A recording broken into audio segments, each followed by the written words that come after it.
paper mill industry in Maine is supported by these 4 dams. These are great paying jobs. The average earnings per mill job is more than double that of average earnings per job across all industries in Kennebec and Somerset counties.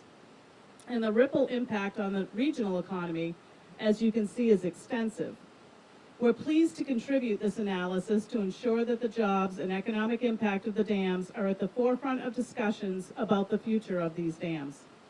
We're encouraged by the governor's statements indicating she recognizes the importance of the dams and the mills they support, and we look forward to seeing a solution that maintains these critical assets into the future. Again, I want to thank all of you in attendance today. Among the group are chamber members, several municipal town managers and city manager of Waterville. And at this point, I would be happy to answer any questions that you might have. Thank you. Why are you releasing this report now?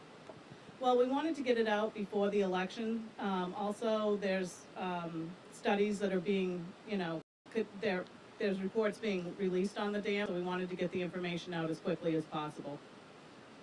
There's been, a lot of talk about the fish and the number of fish and the fish ladder, but nothing about the economic impact that these dams provide to the region, and we just thought that was a missing piece in the conversation.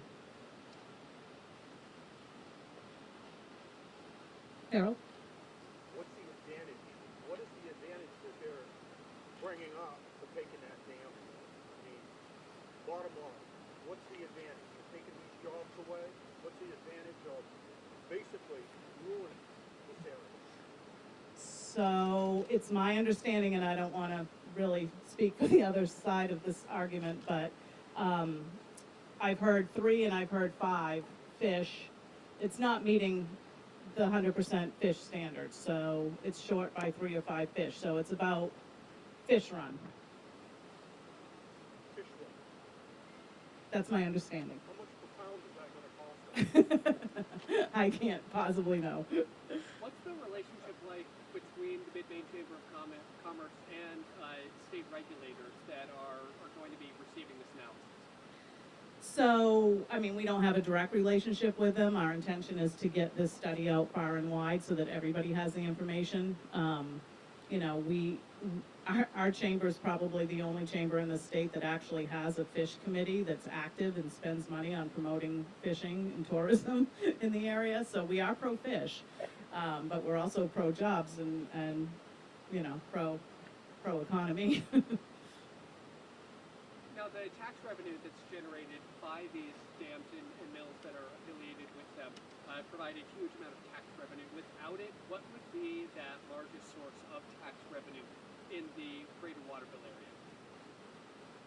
I don't know the answer to that. I know, my friend Lee here, who's on the Winslow Town Council, just told me that it's a whole mill rate, just the tax on Hydro-Kennebec. The mill rate would be one whole point without the dam. Without the dam, I assume this would pretty drastically impact towns and their tax revenue coming in? Oh, yes. It's all in the report. Every single dollar. Do you think that the issue of the dams and the mills is important for voters as they consider their choice in the governor's race?